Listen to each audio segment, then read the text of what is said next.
Chemical hair டைக்கு bye சொல்லிட்டு natural hair டைக்கு ஹை சொல்லுங்க. அமோனியா சல்ஃபேட் பிபிடி இல்லாமல் தயாரிக்கப்பட்ட ஜிகே நேச்சுரல்ஸோட நேச்சுரல் பிளாக் ஹேர் டை. கருமசாலா இன்றும் அப்படித்தான் சொல்ல முடியும். பின்னணியிலிருந்து பாரதிய ஜனதா வந்து சிவகுமாருக்கு ஒரு மிகப்பெரிய நெருக்கடி, குறிப்பாக துணை முதலமைச்சருக்கு மிகப்பெரிய நெருக்கடியை அங்கே கொடுத்து கொண்டிருப்பதாக நம்மளுக்கு தகவல் கிடைத்திருக்கிறது. இப்பொழுது அங்கே நடைபெற்று கொண்டிருப்பது அந்த 13வது இடத்தை தோண்டாமல் நிறுத்திவிட்டார். இப்போ எஸ்ஐடி விசாரணை எப்படி போய்கிட்டு இருக்குன்னு சொன்னால், எஸ்ஐடி விசாரணையில் வந்து எல்லாரையும் வந்து ரெடி பண்ணுறாங்க. சோதாப்பட்டு வந்து என்ன செஞ்சாங்க, வந்து என் குழந்தைய கொண்டுட்டாங்க, நான் வந்து வீட்டுக்கு பக்கத்துலேயே அவளை சிலையாக வச்சு நான் வந்து உருவ வழிபாடு பண்ணிகிட்டு இருக்கேன், அவளுக்கு நீதி கிடைக்கணும் இப்படிலாம் சொல்லி சுசாதாப்பட்டு வந்து மிகப்பெரிய விஷயத்தை சொன்னாங்க. ஆனால் அனன்யாப்பட்டு என்கிற தனக்கு ஒரு மகளே இல்லை அப்படிங்கிற இடத்துக்கு இப்போ அவங்க வந்திருக்காங்க. சுசாதாப்பட்டை இயக்குவர்கள் யார், அல்லது இந்த சின்னையா தமிழரை வந்து உருவாக்குனது யார், அல்லது கிளப்பி விட்டது யார், அவருக்கு பின்னால் இயங்கக்கூடிய நபர்கள் யார்? இப்போ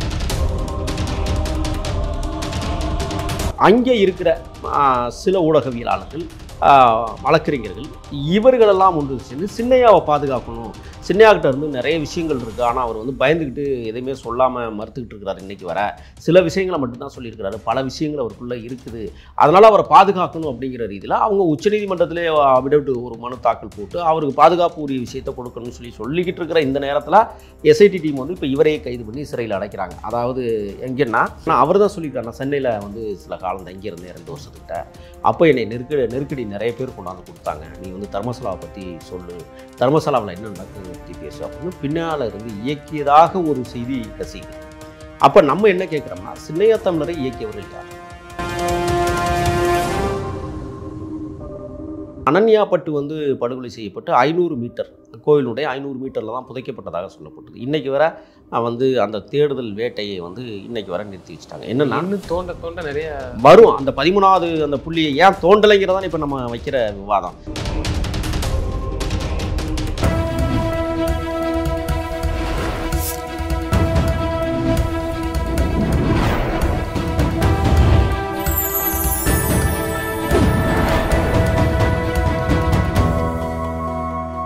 சேனல் 5 தமிழ் நேயர்களுக்கு வணக்கம். இன்றைய நேர்காணலில் நம்மோடு பேச இருப்பது தமிழ் தேசிய ஆதரவாளர் முகிலன் அவர்கள். சார் வணக்கம் சார். வணக்கம் சார். இந்த தர்மசாலா தோண்ட வந்து பிணங்கள் பார்த்துருப்போம், அதோட வழக்கு வந்து இப்போ வேற மாதிரியெல்லாம் போய்கிட்டு இருக்கு அப்படிங்கிறாங்க, என்ன நடக்குது சார்?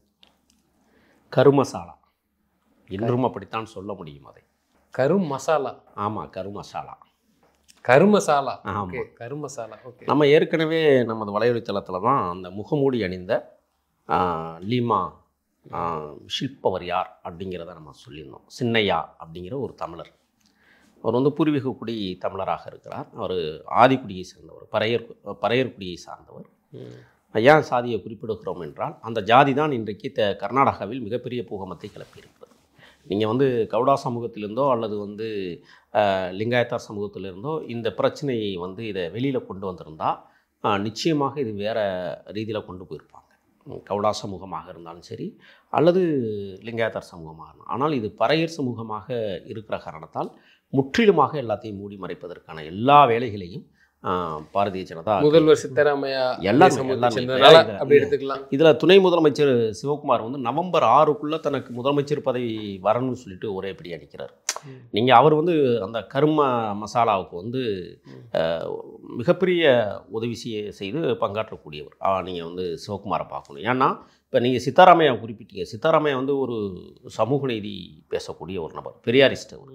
இப்போ அவர் வந்து தோண்டுங்கள்னு சொன்னதுக்கு பிறகு பின்னணியிலிருந்து பாரதிய ஜனதா வந்து சிவகுமாருக்கு ஒரு மிகப்பெரிய நெருக்கடி, குறிப்பாக துணை முதலமைச்சருக்கு மிகப்பெரிய நெருக்கடியை அங்கே கொடுத்து கொண்டிருப்பதாக நம்மளுக்கு தகவல் கிடைத்திருக்கிறது. இதில் என்னென்னா, இப்போ சிவகுமார் தான் அங்கே ஆட்டி வச்சு கூத்து பார்க்குறது. ஏன்னா இப்போ இவர் முதலமைச்சராக வந்துட்டு, இப்போ அங்கே என்ன கர்நாடக அரசியல் சூழலை எப்படின்னா, எந்த நேரத்தில் ஆட்சிக்கு விழுகிற ஒரு சூழல் இந்த கருமசாலாவை பற்றி பிரச்சனையில் இப்போ விஸ்வரூபம் எடுத்திருக்கிறது. ஏன்னா சிவகுமார் வந்து அந்த கருமசாலாவுக்கு ஆதரவாகவும், சித்தராமையா வந்து கருமசாலாவுக்கு எதிராகவும் அவர் செயலாற்றி கொண்டிருக்கிறார். இப்போ இதில் நீங்கள் பல்வேறு நடவடிக்கைகளை பார்க்கலாம். நீதிமன்றத்தில் போய ஊடகவியலாளர்கள் அல்லது பத்திரிகையாளர்கள் அல்லது முற்போக்கு சிந்தனைவாதிகள்லாம் ஒரு வழக்கு தொடுக்கும்போது அந்த நீதியரசர் வந்து அந்த கருமசாலாவை பற்றி எதுவும் பேசிவிடக்கூடாது என்பதில் கவனமாக இருந்தார், உத்தரவும் போட்டிருந்தார். ஆனால் அந்த நீதியரசர் என்னென்னா எங்கடா படித்தார்னா, அவர் அந்த கருமசாலாவில் தான் ஆரம்ப பள்ளியிலிருந்து அவர் வந்து வழக்கறிஞராக வர படித்து முடிச்சிருக்கிறாரு. அப்போ அந்த விசுவாசத்தில் அதை பண்ணிட்டார். இப்போ இன்னொன்று என்னென்னா, இப்போ PL சந்தோஷ் வந்து இருக்கிறாருல்ல, உங்களுக்கு தெரியும்னு நினைக்கிறேன், கர்நாடகத்தினுடைய பாரதிய ஜனதா கட்சியினுடைய ஒரு மிகப்பெரிய நபர். அவர் நம்ம அண்ணாமலைக்கு ஒரு வளர்ப்பு தந்தை போல செயல்படக்கூடியவர், உங்களுக்கு தெரியும்னு நினைக்கிறேன் அவரை. இப்போ அவர் வந்து என்ன இந்த விஷயத்தில் சொல்கிறாருன்னா, நேரடியாக சிவகுமாரோட அவர் தொடர்பில் இருக்கிறார். யார்? துணை முதலமைச்சரோடு நேரடியான தொடர்பில் இருக்கிறதுனால இந்த கருமசாலாவை பற்றி இப்போ என்னென்னா கிளப்பில் போட சொல்லி, ஆனால் 13வது இடத்தை தோண்டுவதற்கு மிக பிரத்யேகமாக கொண்டு வரப்பட்ட வந்து ஸ்ட்ராட்லைட்டு அந்த கேமராக்கள் கூடிய அந்த கருவியை வந்து செயல்முறைப்படுத்தணும்னு சொல்லும்போது அதுக்கு மிகப்பெரிய தடையை போடுறாங்க. இடமெல்லாம் சுத்தம் பண்ணியாச்சு. பட் 15 ஆண்டுகளுக்கு முன்பு புதைக்கப்பட்ட பிணங்கள் என்பதற்காக எலும்புக்கூடுகள் ஒரு 15 அடி 20 அடியில் கூட இருக்கலாம். ஏன்னா மேலே மண் போட்டு மூடியிருக்காங்க. கிட்டத்தட்ட ஒரு 6-7 அடி மண் போட்டு மூடியிருக்கிறாங்க. புதைக்கிறதுக்கு கீழே ஒரு 6 அடி, கிட்டத்தட்ட 12-13 அடிக்கு மேலே இருக்குது. அப்படிங்கிறதுனால தான் அந்த அதிநவீன இந்த ரேடார் கருவிகளை கொண்டு வந்து தான் விசாரணை தொடங்கும்னு நினச்சாங்க. ஆனால் இப்பொழுது அங்கே நடைபெற்று கொண்டிருப்பது அந்த 13வது இடத்தை தோண்டாமல் நிறுத்திவிட்டார்கள். சரி, இப்போ சிஐடி விசாரணை எப்படி SIT விசாரணை எப்படி போய்கிட்டு இருக்குன்னு சொன்னால், SIT விசாரணையில் வந்து எல்லாரையும் வந்து ரெடி பண்ணுறாங்க. இப்போ நீங்கள் ஒன்று சுசதாப்பட்டு வந்து என்ன செஞ்சாங்க, வந்து என் குழந்தைய கொண்டுட்டாங்க, நான் வந்து வீட்டுக்கு பக்கத்தில் அவளை சிலையாக வச்சு நான் வந்து உருவ வழிபாடு பண்ணிகிட்டு இருக்கேன், அவளுக்கு நீதி கிடைக்கணும், அவளுடைய எலும்புக்கூடுகள் எனக்கு வேணும், அப்படி இப்படிலாம் சொல்லி சுசதாப்பட்டு வந்து மிகப்பெரிய விஷயத்தை சொன்னாங்க. ஆனால் அனன்யாப்பட்டு என்கிற தனக்கு ஒரு மகளே இல்லை அப்படிங்கிற இடத்துக்கு இப்போ அவங்க வந்திருக்காங்க. நான் வந்து என்ன ரீசன், அது பின்னணியில் எல்லாமே மிரட்டல் தான். அது மிரட்டலில் இப்போ என்ன செஞ்சிட்டாங்க, நீ பிள்ளையே பெக்கலைன்னு சொல்லு, அப்படி ஒரு குழந்தையே என்கிட்ட இல்லைன்னு சொல்லு, நான் சொன்னதெல்லாம் சும்மா எனக்கு வந்து நிலத்தகராறு நிலப்பிரச்சனை, என் அண்ணந்தம்பி எனக்கு சொத்து தரல, என் பாட்டி விட்டு சொத்து தரல, அதனால் நான் அந்த பிரச்சனையை கிளப்பி விட்டேன் அப்படின்னு சொல்லிட்டு சுசதாப்பட்டு வந்து தூண்டி விட்டு இப்போ சுசதாப்பட்டு வந்து வெளியில் வந்து சொல்கிறாங்க எனக்கு அன்னியாப்பட்டுங்கிற ஒரு குழந்தையே கிடையாது அப்படின்னு. அப்புறம் என்னத்துக்கு வந்து கோயில் கட்டி இவ்வளோ நாளாக கும்பிட்டுக்கிட்டு இருந்தேன்? நல்லா ஒரு விஷயத்தை கவனிங்க, 15 வருஷமாக நீ கோயில் கட்டி கும்பிட்டுக்கிட்டு இருக்க, அப்புறம் என்ன மயத்துக்கு நீ கும்பிட்ற? அப்போ உனக்கு இப்போ என்னென்னா இந்த SIT வந்து இதற்கு பின்னால் இருந்து இயங்கக்கூடிய சக்திகளை இப்போ கண்டுபிடிக்கணும்னு நான் சொல்கிறேன். சுசதாப்பட்டை இயக்குவர்கள் யார், அல்லது இந்த சின்னையா தமிழரை வந்து உருவாக்குனது யார், அல்லது கிளப்பி விட்டது யார், அவருக்கு பின்னால் இயங்கக்கூடிய நபர்கள் யார்? இப்போ 2 வழக்கறிஞர்கள் இந்த விஷயத்தில் வந்து வந்தாங்க, உங்களுக்கு தெரியும்னு நினைக்கிறேன். ஒரு வழக்கறிஞர் வந்து மஞ்சுநாத்துங்கிற ஒரு வழக்கறிஞர், இப்போ இந்த மஞ்சுநாத்தின் இன்னொரு வழக்கறிஞர் சேர்ந்து தான் வந்து இவரை வந்து வெளியில் கொண்டு வராங்க, அவருக்குரிய பாதுகாப்பையும் கொடுக்குறாங்க. யார்? சின்னையா தமிழருக்கு. இப்போ இந்த 2 இதில் மஞ்சுநாத்துங்கிற வழக்கறிஞரும் கைது செய்யப்பட்டிருக்கிறார் இந்த விஷயத்தில். அப்போ அப்படியே உல்ட்டா பார்க்குது. இதுவரை நான் பேசிக்கொண்டிருந்த சில விஷயங்கள் இது சரியாக தான் போகுது. சில இடங்களில் பை மூட்டைகள் எடுக்கப்பட்டிருக்கு, சில இடங்களில் துணிமணிகள் வந்து இக்காமல் எடுக்கப்பட்டிருக்கிறது. இது எல்லாமே வந்து அவங்க தான் சொன்னாங்க. இப்போ இவர் கொண்டு போன அந்த மண்டையோடு எலும்புக்கூடுகளை வந்து ஆய்வுக்கு உட்படுத்தணும்னு சொல்லிட்டு இப்போ SIT டீம் வந்து இவர் பக்கம் திரும்பி இவரை கைது பண்ணுறதுல ஒன்றும் தப்பு இல்லை. ஏன்னா இவர் தான் அந்த பிணங்களை எரிச்சிருக்கிறாரு, இவர் தான் அந்த பிணங்களை புதைச்சிருக்கிறாரு, அவரே ஒப்புதல் வாக்குமூலம் கொடுக்குறாரு. அப்போ அது பொய்யா உண்மையா அப்படிங்கிற நான் என்ன கேட்குறேன்னா, ஒரு மனிதன் ஏன் இவ்வளோ பெரிய பொய்யை சொல்லணும்? இல்லை இவருக்கும் அந்த கோவில் நிர்வாகத்துக்கு ஏதாவது வந்து முரண்பாடுகள் இருக்கிறதா? அவருக்கு வந்து சம்பளம் ஒழுங்காக கொடுக்கலையா? இல்லை அவர் குடும்பத்தை இப்போ இவருடைய மனைவின்னு சொல்லிட்டு ஒரு லேடியை வந்து வெளியில் கொண்டு வந்து என்ன செய்கிறாங்க, அந்த கணவரை பற்றியான மோசடிகள் அப்படின்னு சொல்லிட்டு ஒரு விஷயத்தை வெளிக்கிளப்புறாங்க. எப்படின்னா அவர் வந்து பொம்பளை பொறுக்கி அப்படின்னு முதல்ல எடுத்தோன்னு சொல்கிறாங்க. அதுக்கப்புறம் அவர் வந்து அங்கே வேலை செஞ்சதெல்லாம் உண்மை தான், பணமெல்லாம் புதைக்கல, அவர் கழிவறை கழுவுற வேலை மட்டும்தான் பார்த்துக்கிட்டு தெரிஞ்சார் அப்படிங்கிற மாதிரி இந்த அம்மா விட்டு சொல்கிறாங்க. அதோடு மட்டுமல்ல, இவர் வந்து மிக மோசடிக்காரர், பணம் இருந்துச்சுன்னா திருடிடுவார், அது மட்டும் இல்லை பெண்கள் விஷயத்துலேயும் இவர் ரொம்ப வீக்கு. அப்படியே உல்டாப்பா வந்து சின்னையா தமிழர் மீது இவங்க வந்து திருப்பி குற்றச்சாட்டை பதிவு பண்ணுறாங்க. அதை ஒரு அம்மா விட்டுட்டு அது வந்து ரொம்ப கஷ்டப்படுவதாகவும் குழந்தைகளோட நான் வந்து ரொம்ப அவஸ்தைப்படுவதாகவும் அந்த விஷயத்தெல்லாம் சொல்கிறாங்க. பட் இவர்கள் குடும்பம் ஏன் அதை விட்டு நான் என்ன கேட்குறேன்னா, 1988 அது 1988 2015 வரை இந்த குடும்பம் எங்கே போனது? இதுவரை SIT வந்து அதை விசாரிக்கணும்னு நம்ம சொல்கிறோம். எதுக்காக போனாங்க? சரி, இதுவரை வேலை செஞ்ச சம்பளங்கள் ஒழுங்காக கொடுக்கப்பட்டிருக்கிறதா அவருக்கு? ஏன் இவ்வளோ பெரிய அதிருப்தி வந்து அந்த கோவில் நிர்வாகத்தின் மீது அல்லது அங்கே இருக்கிற தளபதிகள் மீது ஏன் வரணும் இவருக்கு அப்படிங்கிற ஒரு விஷயம் இருக்குல்ல. இப்போ இவர் சும்மா வந்து புதிப்படியாக வந்து ஒரு விஷயத்தை வெளிக்கிளப்பி இப்போ அந்த அனன்யாப்பட்டு அவங்களுடைய அம்மா என்று சொல்லக்கூடிய சுசதாப்பட்டு சொன்னாங்க, இது இவ்வளோ பெரிய பூதாகரமான பிரச்சனையாக உருவெடுக்குங்கிறது எனக்கு தெரியாமல் போச்சு, இல்லைன்னா நான் இதை வெளியிலே கொண்டு வந்திருக்க மாட்டேன் அப்படின்னு இப்போ சொல்லிக்கிட்டு இருக்கிறாங்க. அப்போ இந்த விஷயத்தில் நீங்கள் பார்த்தீங்கன்னா தமிழ்நாட்டை பொறுத்தவரை அந்த புதிய தலைமுறை, தினமலர், பாலிமர்னு ஒரு தொலைக்காட்சி, இந்த 3 தான் வந்து இப்போ வந்து இந்த கோவிலுக்கு ஆதரவான நிலைப்பாட்டை எடுத்திருக்காங்க. நம்ம அந்த 3 பேரையும் கணக்கு பண்ணி பாருங்கள். பாரிவேந்தர் அந்த புதிய தலைமுறையினுடைய ஓனர், அவர் வந்து பிஜேபியோட கூட்டணியில் இருக்கிறார். தினமலர் யாரோட கூட்டணி இருக்குன்னு உலகத்துக்கே தெரியும். பாலிமர் வந்து எப்போதுமே வந்து அது ஒரு சாதியவாதிய ஒரு தொலைக்காட்சி அந்த நிறுவனம். அப்போ அது சாதிவாதி எண்ணம் கொண்டிருக்கிற ஒரு தொலைக்காட்சி யாருக்கு ஆதரவாக இருக்க முடியும்? பிஜேபிக்கு தான் ஆதரவாக இருக்க முடியும். இப்போ இந்த 2 தொலைக்காட்சி, தினமலர், இந்த போன்ற தமிழ்நாட்டினுடைய இந்த 3 ஊடகம் தான் இந்த விஷயத்தை வந்து பெருசாக அன்னைக்கு வந்து பூதாகரமாக உருவாக்கிட்டே இருக்காங்க. அது காரணம் என்னன்னா, அந்த சாதிய புத்தி, சாதிய மனோபாவம் எப்படியும் சின்னையாவை வந்து சிக்க வைக்கணும், இந்த விஷயத்தில் வந்து கோயில் நிர்வாகத்தை காப்பாற்றணும் அப்படிங்கிறத தமிழ்நாட்டிலிருந்தும் வேலை செய்யக்கூடிய 3 நிறுவனங்கள் இருக்கிறது. அப்போ இது மட்டும் இல்லை, இப்போ இன்னொரு என்னென்னா, அங்கே இருக்கிற சில ஊடகவியலாளர்கள், வழக்கறிஞர்கள், இவர்களெல்லாம் ஒன்று சேர்ந்து சின்னையாவை பாதுகாக்கணும், சின்னையாக்கிட்ட இருந்து நிறைய விஷயங்கள் இருக்குது, ஆனால் அவர் வந்து பயந்துக்கிட்டு எதையுமே சொல்லாமல் மறுத்துக்கிட்டு இருக்கிறார். இன்றைக்கி வர சில விஷயங்களை மட்டும்தான் சொல்லியிருக்கிறாரு, பல விஷயங்கள் அவருக்குள்ளே இருக்குது, அதனால் அவரை பாதுகாக்கணும் அப்படிங்கிற ரீதியில் அவங்க உச்சநீதிமன்றத்திலே விடவிட்டு ஒரு மனு தாக்கல் போட்டு அவருக்கு பாதுகாப்பு உரிய விஷயத்தை கொடுக்கணும்னு சொல்லிக்கிட்டு இருக்கிற இந்த நேரத்தில் எஸ்ஐடி டீம் வந்து இப்போ இவரையே கைது பண்ணி சிறையில் அடைக்கிறாங்க. அதாவது எங்கன்னா, இப்போ இந்த விஷயத்தில் வந்து அருணா கோஸ்வாமி உங்களுக்கு தெரியும்னு நினைக்கிறேன். அருணா கோஸ்வாமி வந்து அங்கே இருக்கிற சேனல்களில் கிட்டத்தட்ட 170% சேனல் அவர் கட்டுப்பாட்டில் இருக்குது.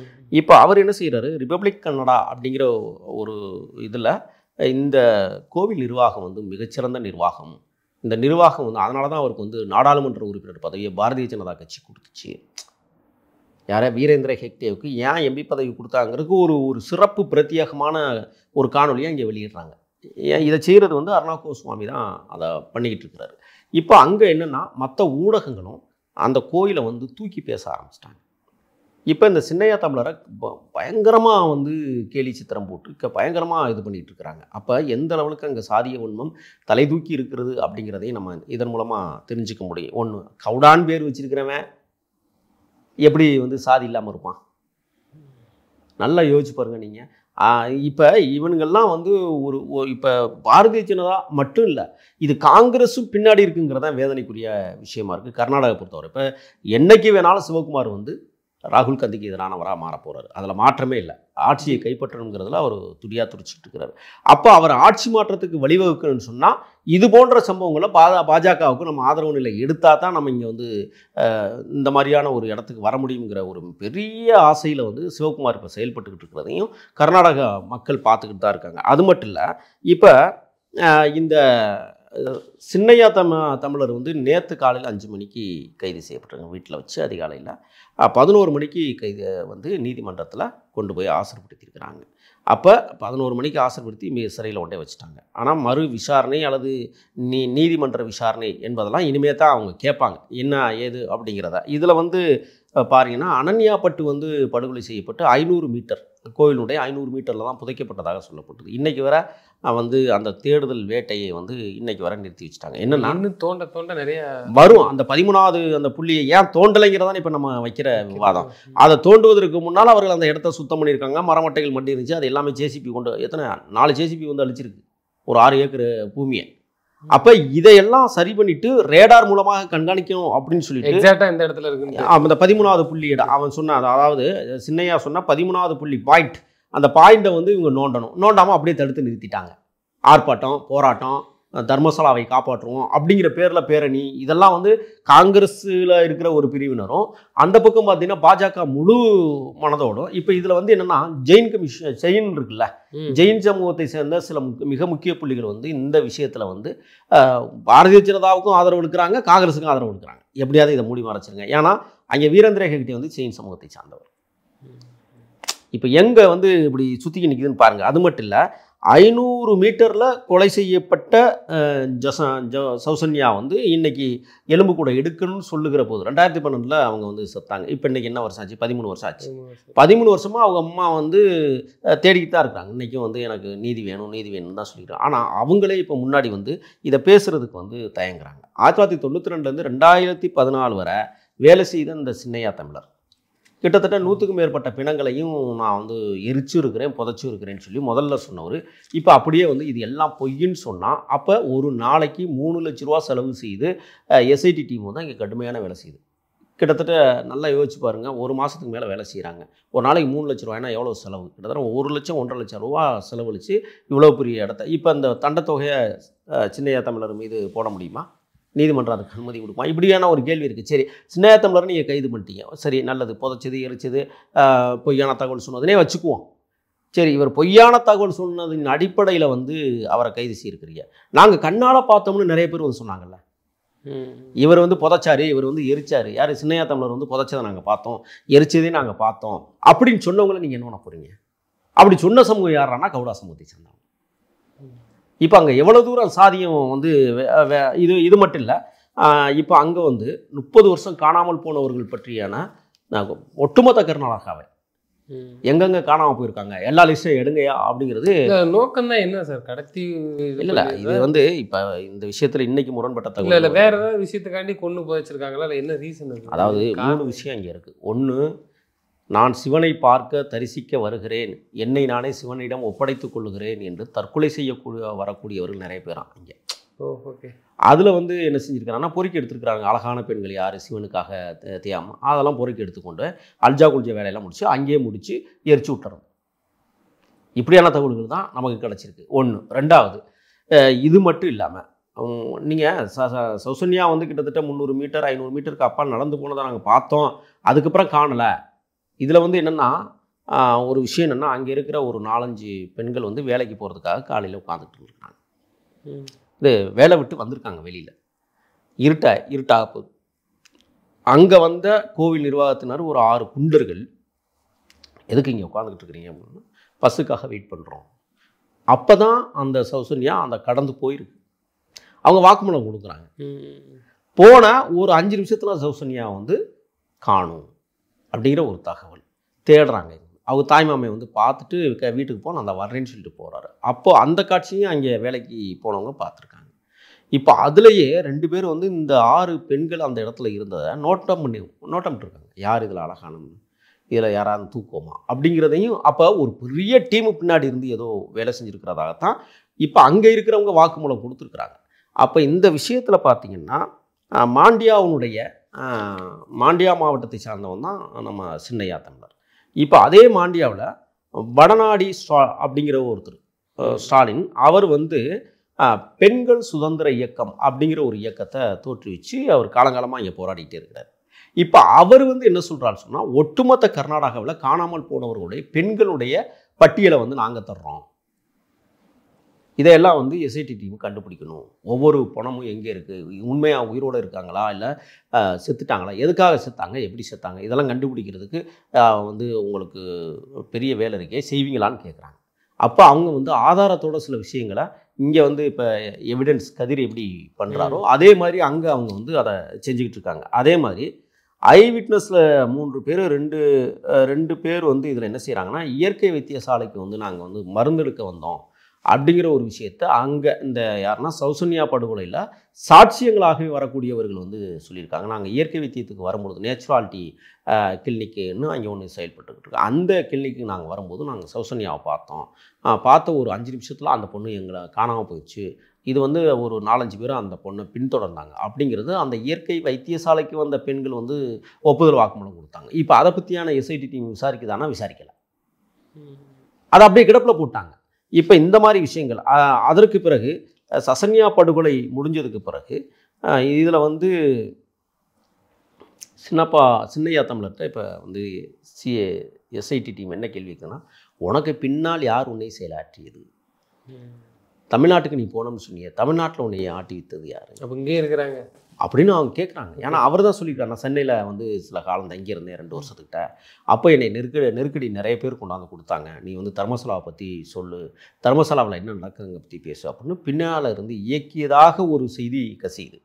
அப்போ நம்ம என்ன கேட்குறோம்னா, சின்னையா தமிழரை இயக்கியவர்கள் யார், எதற்காக அவர் பொய் சொல்லணும், பொய் சொல்ல வைக்க வேண்டிய அவசியம் மற்றவர்களுக்கு என்ன, அந்த மற்றவர்களுக்கும் தர்மசாலா நிர்வாகத்திற்கு என்ன பிரச்சனை, இதையெல்லாம் விசாரிக்கணுமா இல்லையா? அப்போ அதையெல்லாம் விசாரிக்காமல் எப்படி வந்து தர்மசாலாவாக அது மாற முடியும் அப்படிங்கிற ஒரு கேள்வியை நம்ம வைக்க விரும்புகிறோம். இந்த நேரத்தில் நீங்கள் பார்த்தீங்கன்னா கோயிலுக்கு ஆதரவாக அரசாங்கமும் செயல்படுது, ஜெயின் சமூகமும் போராடுது. இது மட்டும் இல்லாமல் பாரதிய ஜனதா வலுவாடிக்குது, பிரணாப் முகாண்டி அப்படிங்கிற ஒரு விசாரணை அதிகாரி தான் இப்போ இந்த எஸ்ஐடி டீமுக்கு வந்து தலைவராக இருக்கிறார். இவர் வந்து ஒரு கட்டத்துக்கு மேலே ஒரு விசாரணையை தாண்டவே முடியல அப்படின்னு அவரே சொல்கிறார். அப்போ இந்த விஷயத்தில் இன்னொன்று என்னன்னா, இப்போ பெண்தங்கால் நீதிமன்றத்தில் வந்து சின்னையாவை கொண்டாந்து ஆசிரியப்படுத்தி எல்லாம் முடிச்சிட்டாங்க. இப்போ அவரை சிறைக்கு அனுப்பிச்சாச்சு. இப்போ திருப்பி என்ன செய்ய போகிறாங்கன்னா, இப்போ அவ்வளோதான் முடிஞ்சு இந்த வழக்கை வந்து ஊற்றி மூடிட்டாங்க. ஏன்னா இவர் வந்து பல்ட்டி அடிச்சிட்டாரு, அங்கிட்டு வந்து அந்த அம்மா வந்து பெல்ட்டி அடிச்சிருச்சு, ஒரு ரெண்டாச்சு. அப்போ சாட்சிகளே பிறல் சாட்சிகளாக மாறுறாங்க. கண்ணால் பார்த்தவங்க எல்லாருமே வந்து நாங்கள் பார்க்கலன்னு இப்போ ஒத்துக்க வைக்க போகிறாங்க. அப்போ இந்த வழக்கு ஊற்றி மூடுவதற்கான எல்லா முகாந்திர வேலைகளையும் வந்து தர்மசாலாவில் இருக்கிற நிச்சயமாக அந்த நிர்வாகம் துல்லியமாக வேலை செய்யுது. ஏன்னா அரசு, அரசியல், நீதிமன்றம், காவல்துறை இது எல்லாமே அந்த கோயிலுக்கு சப்போர்ட்டிவாக இருக்குது. அப்போ இப்போ இந்தியாவில் ஒரு மிகப்பெரிய கேள்விக்குறின்னா சட்டம் எதற்கு அப்படிங்கிற ஒரு கேள்வியை இப்போ மக்கள் கேட்க ஆரம்பிச்சிட்டாங்க. எதுக்காக சட்டம், எதுக்காக இவ்வளோ வந்து வழக்கறிஞர், இவ்வளோ எப்பவுமே பெரிய இடத்து விவகாரத்தில் சட்டங்களுக்கு வேலை இல்லாமல் இல்லை, சட்டம் உள்ளே நுழையவே மாட்டேங்குது. அதுதான் பிரச்சனையாக இருக்குது. பெரிய இடம்னாவே சட்டம் உள்ளே போக மாட்டேங்குதே. சாதாரண இடம்னா உடனே வந்து வீடு தேடி அதிகாலை 3 மணிக்கு வந்து தூக்குறாங்களே. நீங்கள் பாருங்கள், அதை இப்போ ஒன்றும் இல்லை, இங்கே முன்களப் பணியாளர்கள் போராடினாங்க.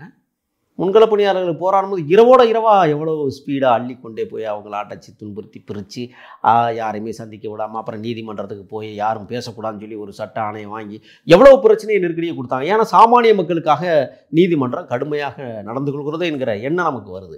ஆனால் மிகப்பெரிய கோடீஸ்வரர்களுக்கு இந்த நீதிமன்றம் அவர்களுக்காக வளைந்து கொடுக்கிறதோ என்கிற தத்துவம் இப்போ வந்து என்னென்னா, இப்போ கேஎஸ் மெடிக்கல் காலேஜ்னு அங்கே ஒரு பெரிய காலேஜ் யாருன்னா அது வீரேந்திர ஹெக்டே. இப்போ அங்கே வந்து மகபாலே ஹெக்டே அப்படிங்கிறவர் தான் அந்த நிர்வாகத்தினுடைய முதல்வராக இருக்கிறார். இப்போ அவரை விசாரணை வளையத்துக்குள்ள கொண்டு வரணும்னு சொன்னாங்க. ஏன்னா அங்கே தான் பிரேத பரிசோதனைகள் நிறைய நடக்குது. அந்த பிரேத பரிசோதனைகளை வந்து நடத்துனது சரியா? அது இதுவரை எத்தனை வீடியோக்கள் பிரேத பரிசோதனை நீங்கள் எடுத்து வச்சுருக்கிறீங்க, எத்தனை பணங்களை எங்கெங்கே அனுப்புனீங்க? இதில் என்ன ஒரு விஷயம்னா, காவல்துறைக்கு தெரியாமல் எதுவும் நடந்திருக்காது. இப்போ காவல்துறை வந்து இந்த விஷயத்தில் அதுக்காக தான் அவங்க 30 வருஷமாக வேலை செஞ்ச இன்ஸ்பெக்டர், சப் இன்ஸ்பெக்டர், ஏட்டு, அதற்கு கீழே இருக்கிற பணிநிலை கடைநிலை பணியாளர்கள் இவர்கள் எல்லாரையும் ஒரு லிஸ்ட் எடுக்கிறாங்க. அதில் கிட்டத்தட்ட 60க்கும் மேற்பட்டவர்கள் இறந்து போயிருக்கிறார்கள். விசாரணைக்கு உட்படுத்தப்பட்டவர்களே இறந்துருக்காங்க. மர்மமான இயற்கை முறையோ போலீஸ்னா வந்து நீங்கள் 70 வயசை தாண்ட மாட்டாங்க. ஏன்னா அவ்வளோதான் அவங்களுக்கு ஆயுள் காலம். மற்ற சாமானிய விவசாயிகளுக்கு ஆயுள் காலம் வந்து 90, 95. கருணாநிதியை போன்ற அரசியல்வாதிகளுக்கு வேணால் 95, 100 அதை தொடும். ஆனால் காவல்துறைக்கு வந்து எப்போதுமே வயசு 70 தாண்டாது. ஏன்னு உங்களுக்கு தெரியுமா? அது ஏற்கனவே ஒரு பேட்டியில் கூட சொல்லி. ஆமாம், அது அவங்களுக்கு அவ்வளோதான் ஆயுட்காலம். அப்போ அங்கே வந்து 60க்கும் மேற்பட்டவர்கள் காணாமல் போயிருக்கிறார்கள் என்றால் இறந்திருக்கிறார்கள். இந்த விசாரணை எப்படி முழுமையடையும்? அந்தந்த இன்ஸ்பெக்டர் காலகட்டத்தில் எவ்வளவு பேர் நீங்கள் வந்து பிரேத பரிசோதனை பண்ணிய உடலை நீங்கள் வாங்கினீங்க, எரிச்சிங்களா, புதைச்சிங்களா? இந்த கேள்வி கேட்பதற்கு யார் இருக்கா? அப்போ தர்மசாலா கர்மசாலாகவே காட்சி தருவதைத்தான் நம்ம பார்க்க முடியுதே ஒழிய இதற்கான விரிவான விசாரணை இப்போ எல்லாமே பிறல் சாட்சியாக மாறுறாங்க. சாட்சிகளாக நின்னக்கூடியவங்க கூட எங்களுக்கு தெரியாதுன்னு சொல்கிறாங்க. சுசோதா பட்டு நான் வந்து அப்படி ஒரு குழந்தையை பெக்கவே இல்லைன்னு சொல்கிறாங்க. நாங்கள் கண்ணால் பார்த்தோம் புதைச்சது எரிச்சதுன்னு சொன்ன மக்கள் சில பேர் காணும், சில பேர் வந்து இல்லைங்க அவர் சொன்னார் நாங்கள் சொன்னோம்னு சில பேரை கையை காட்டுறாங்க. கையை காட்டினவங்கள சில பேரை போய் கூப்பிட்டு விசாரித்து அவங்க என்ன சொல்கிறாங்க, எங்களுக்கு தெரியாது, ஊர் முழுக்க அதை பேசிக்கின்னு தான் நாங்கள் சொல்கிறோங்கிறாங்க. அதுக்கப்புறம் ஊர் முழுக்க விசாரிக்க முடியுமா? ஊர் முழுக்க விசாரிக்கும் போது அவங்க என்ன சொல்லுவாங்க, உலகத்தில் பேசிக்கினா தான் நாங்கள் பேசிக்கணும்னு சொல்லுவோம். அப்போ உலகத்தை விசாரிக்க முடியுமா? இப்படித்தான் இந்த வழக்கு நகர்ந்து கொண்டிருக்கிறது. இந்த வழக்கு விரைவில் ஊற்றி மூடுவதற்கான எல்லா வேலைகளையும் கர்நாடக அரசும் சேர்ந்து, கர்நாடக நீதிமன்றங்களும் சேர்ந்து, கர்நாடக காவல்துறைகளும் சேர்ந்து, அதிகார வர்க்கமும் இணைந்து ஏழைகளுக்கான நீதியை, ஏழைகளுக்கான இந்த கொடுமைகளை வெளிக்கொண்டு வர விடாமல் மிகப்பெரிய அங்கே இருக்கிற தொலைக்காட்சி ஊடகங்களும் பாரதிய ஜனதாவின் பக்கம் நிற்பதால் எல்லாத்தையும் ஊற்றி மூடுவதற்கான வேலையை தொடர்ந்து செய்ய ஆரம்பிச்சிட்டாங்க. இதற்கு பின்னால் சாட்சி சொல்ல வந்தவர்கள், சாட்சியாய் நின்றவர்கள் எல்லோரும் கைது செய்யப்பட்டு சிறையில் அடைப்பார்கள். எந்த பிணமும் அங்கே இல்லை, யாரும் சாகலை, யாரும் கற்பழித்து கொலை செய்யப்படவில்லை, எந்த பிணமும் ஆற்றுல கொண்டு போய் அப்படி ஒரு நிகழ்வு நடந்ததா? அப்படி ஒரு மறந்து விடுங்கள். அப்படியெல்லாம் நடக்கலை. சிவனுக்காக, சிவனுடைய நோக்கத்திற்காக சில பேர் தற்கொலை செய்து கொண்டார்கள். அந்த பிணத்தை நாங்கள் அடக்கம் செய்திருக்கிறோம்னு சொல்லி மூடி மறைப்பதற்கான எல்லா சாத்தியக்கூறுகளையும் அங்கே உருவாக்கி விட்டார்கள். நிச்சயமா சார். தொடர்ந்து எங்களது கருத்துக்களை பயந்தமைக்கு நன்றி. நன்றி.